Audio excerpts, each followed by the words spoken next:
Thank you to Skillshare for sponsoring today's video.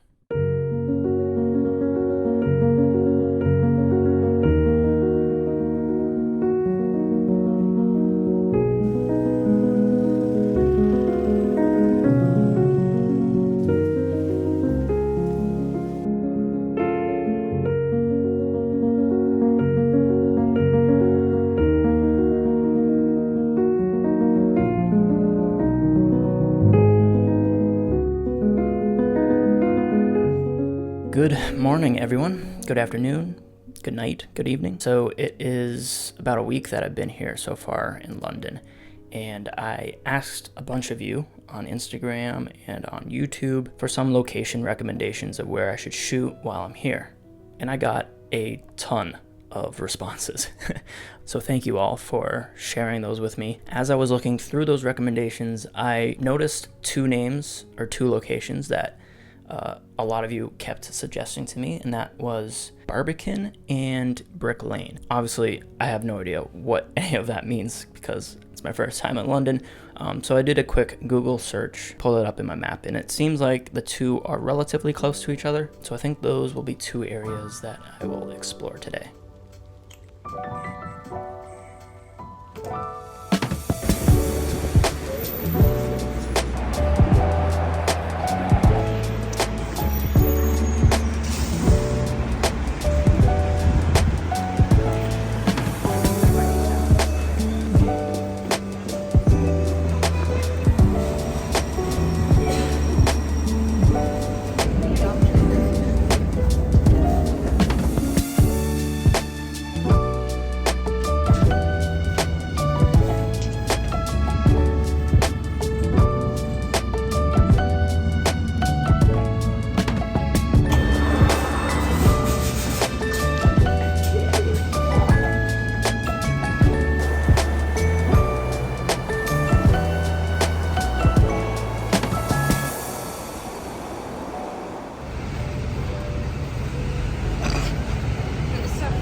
Okay, so I'm in a little different accommodation now. This is the second half of my trip, so having booked another 2 weeks meant I needed a new place. So I'm filming this at the start of the second half of my trip here in London. I'm really behind on filming and just making videos, but I promise you there's gonna be more than 2 videos from this trip.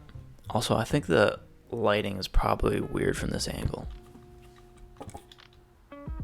My last place was near Marylebone, and I was right near Regent Park. Funny enough, I'm actually not too far from my last place. But in this part of the video, I want to talk about the X-E4 versus X100V comparison, because I get asked that question all the time. It's probably my most asked question on this channel. So if you were following my Lisbon trip, you would know that I brought the GR3X with me, and that served me really well on that trip. And I'll be honest, I'm kind of missing it on this trip a little bit.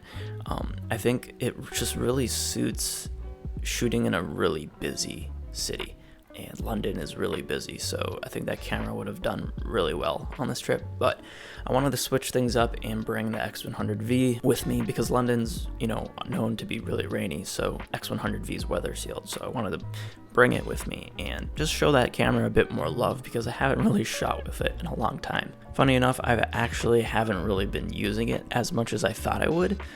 Despite bringing it with me on this trip, I keep gravitating towards the X-E4.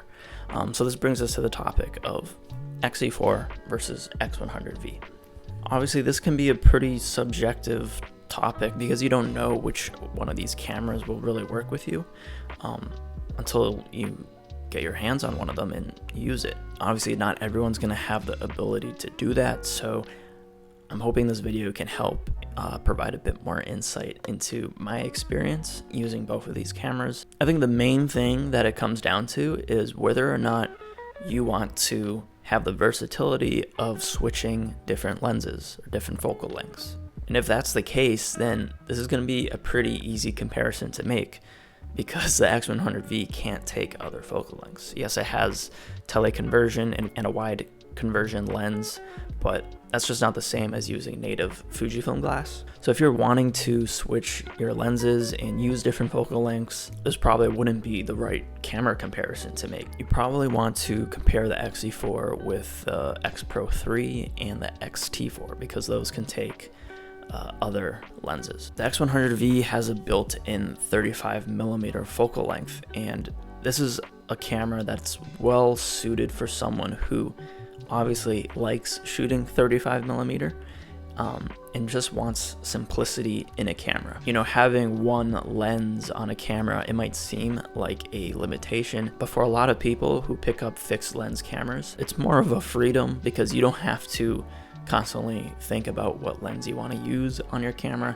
You just pick this camera up and you head out the door and you know what to expect. And that's a really nice thing to have in a camera, especially if it's going to be your everyday camera. Before I continue, a quick word from today's sponsor, Skillshare, one of the largest online learning communities out there. Skillshare has hundreds of different classes on all sorts of skills that you can think of, from street photography to web design to even running a successful YouTube channel. Speaking of which, one of my favorite classes on Skillshare is taught by tech YouTuber Marques Brownlee. You may know him as MKBHD. Well, he has his own Skillshare class, and it's one of the best on Skillshare in my opinion. He goes through his entire YouTube production workflow. He goes through scripting, the filmmaking, and even the editing process. I always find it incredibly insightful to see how others work, and when they share their entire process like this, I just learn so much, and that's definitely the case with this particular class. So if starting a YouTube channel is something you've been thinking of yourself, definitely watch Marquez's class. You can do so for free on Skillshare because the first 1,000 of you to use the link in the description will get 1 month of Skillshare Premium for free. So check out that link in the description. So say you want to have an everyday camera like that with a fixed lens that you're never going to change. You can still make a similar setup on the X-E4. You just get one lens and you don't own any other lenses. You just have that one lens on the camera all the time. Sort of the case with my X-E4 right now. It's practically always attached with a 35mm f2. In full frame equivalent terms, this would be a 56mm. So don't be confused with this being similar to the focal length of the X100V. If you wanted to set up the X-E4 to have a 35mm equivalent lens like the X100V, you could pick up an XF 23mm f2 lens. So this would give you the same focal length as the X100V. Obviously, it's not as compact of a camera setup. If you do want a more compact setup similar to the X100V on an X-E4, you could opt for the XF 28mm, and that would give you a 40mm equivalent lens. Both of these lens options I just mentioned have weather sealing, but the X-E4 does not have weather sealing. I've used it in light showers, and it's been okay. Obviously I'm not shooting in a torrential downpour, and I don't think most people are either, but the X100V does have full weather sealing if you attach a filter. But that's peace of mind that you get from the X100V that you just don't get with the X-E4.